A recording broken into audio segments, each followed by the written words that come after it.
ప్రధానమైనటువంటి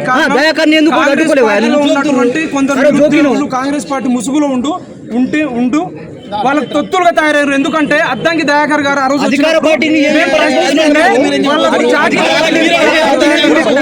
సంవత్సరాల నుంచి అద్దంకి దయాకర్ గారు నిరుద్యోగుల గురించి ప్రశ్నించలేడు. జియో 29 గురించి కానీ జియో 46 గురించి కానీ రోడ్ల మీద పోతే అద్దంకి దయాకర్ గారు ప్రశ్నించలేరని మన ఇందిరా నిరుద్యోగుల తరపు నుంచి అడుగుతుంటే ఇందిరా అడ్డుకునే ప్రయత్నం చేస్తున్నారు. అందుకే నోటిఫికేషన్లు మీ వల్ల రావట్లేదు అనేది మీరు గుర్తుపెట్టుకోవాలి.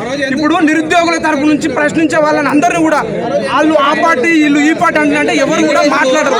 రెండో విషయం ఏంటంటే హైకోర్టు తీర్పునే మేము స్వాగతిస్తున్నాము. బట్ మాకు ప్రిలిమ్స్ లోనే అన్యాయం జరిగింది. ప్రిలిమ్స్ లోనే ఎస్సీ ఎస్టీ బీసీ పిల్లలకు అన్యాయం జరిగింది. కాబట్టి దయచేసి ప్రిలిమ్స్ నుంచే ఎగ్జామ్స్ మొదలు పెట్టాలంటే కానీ రీవాల్యుయేషన్ కాదు.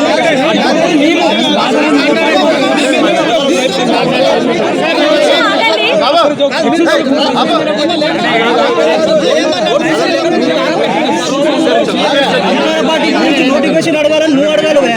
ప్రతిపక్ష పార్టీకి ముందుకు ఎక్కడ పోతారా?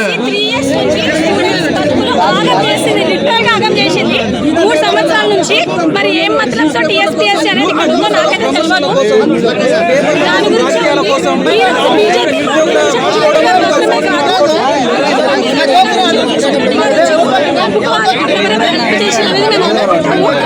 తీరాల్సిందే. సార్ మీరు మాట్లాడండి.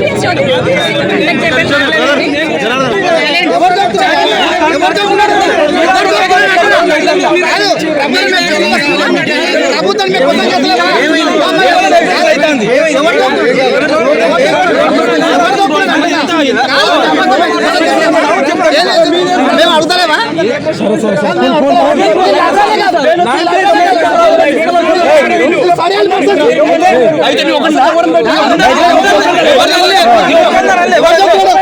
ఎవరు చెప్తున్నారు?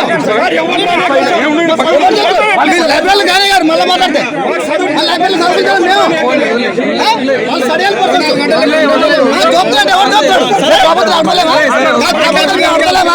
ప్రభుత్వాన్ని క్వశ్చన్ చేస్తలేమా? మేము మాకు కావద్దా? ఏదైతే ఉందో హైకోర్టు ఇవాళ మొట్టికాయలు వేసేది కాంగ్రెస్ ప్రభుత్వానికి. ఒకటే చెప్తా ఉన్నాను, ఈ నిరుద్యోగులు ఎవరైతే ఉన్నారో ఇక్కడ రాజకీయాలు చేయడానికి రాలేను. రాజకీయాలు ఏంటంటే 30 లక్షల మంది నిరుద్యోగులు ఉన్నారు.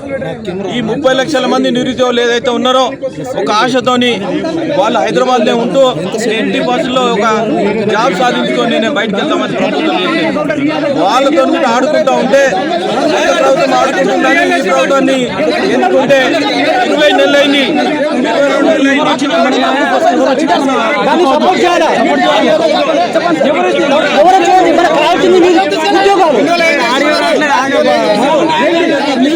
కమిషన్ ఇంటి 6 నెలలకు జరుగుతూ ఉన్నది. ఎక్కడైనా లీక్లు అవుతున్నాయా, ఎక్కడైనా ఇబ్బందులు అవుతున్నాయా? ఈ గ్రూప్స్లో ఎవరైతే రాస్తున్నారో ఈ ఐఏఎస్ ఐపీఎస్ ఐఆర్ఎస్ ఐఎఫ్ఎస్ ఏదైతే ఎక్కడ ఏ రోజు ప్రాబ్లం రాలేదు. మేము ఒకటే డిమాండ్ చేస్తూ ఉన్నాం, టీజీపీఎస్ ఏదైతే ఉందో ఫుల్ఫిల్ చేసి మీతో చేత కాకపోతే యూపీఎస్కి ఇవ్వాలని మేము డిమాండ్ చేస్తూ ఉన్నాం. యూపీఎస్కి ఇస్తే విద్యార్థులు ఏదైతే ఉన్నదో ఆశ ఉందో ఆశ నిరాశ కాకుండా వాళ్ళు దీని మీద ఆధారపడి ఉండి వాళ్ళు ఇప్పటివరకు అందరు చెప్పడం జరిగింది ఒక 5 రూపాయల భోజనంతో అదేవిధంగా ఒక 10 మంది ఒక రూమ్లో ఉండి మేము సాధిస్తామని అందరు కలిసి ఒక రూమ్లో ఉండి ఈరోజు సాధిస్తామని మేము ఒకటే చెప్తా ఉన్నాం. ఏదైతే హైకోర్టు తీర్పు ఇచ్చిందో దీన్ని మెయిన్స్ క్యాన్సిల్ చేసి మళ్ళీ రీ ఎగ్జామ్ పెడతారా, 6 నెలల్లో ఏ విధంగా పూర్తి చేస్తారో విద్యార్థులకు తెలియజేయాలని చెప్తా ఉన్నాం. ఈ ప్రతిసారి ఈ విధంగా చేస్తే వాళ్ళు ఏదైనా ప్రిపేర్ కానికి 1 సంవత్సరం 2 సంవత్సరాలు పడతా ఉన్నది. వాళ్ళు ఎంత ఎక్స్పెండిచర్ అవుతుందో దాన్ని బట్టి చూడాలి. అదేవిధంగా వాళ్ళ ఏజులు కూడా బారైపోతా ఉన్నారు. ఏజులు బారైన తర్వాత మరి మొన్న దయాకర్ వచ్చినప్పుడు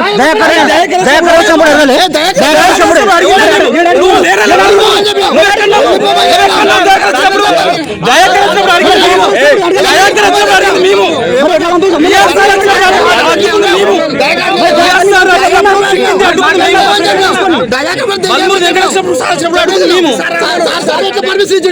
ఇప్పుడు ఎవరు చేస్తారు వాళ్ళ పర్మిషన్? మీరు ఎట్లా అడుగుతట్లేదు సార్, మమ్మల్ని ఎందుకు అడుగుతారు? వాళ్ళని ఎందుకు అడగారు సార్? చెప్పండి సార్, మీరే చెప్పండి సార్. చలో బ్రదర్, మీడియా మీరు కొద్దిగా బయటికి వెళ్ళి అయిపోయింది. చలో ప్లీజ్ ప్లీజ్ బయటికి వెళ్ళండి అంతా. మీడియా ఎవరంతా సౌకుంటారు. ఓకేనా సార్? ఎవరు మాట అయిపోయింది కదా, మీరంతా మీడియా బయటకు వచ్చండి బ్రదర్. వాళ్ళంతా సౌకుంటారు పిల్లలు. 2 లక్షల ఉద్యోగాలు అది ఇవ్వాలని ఉంటాయి కదా.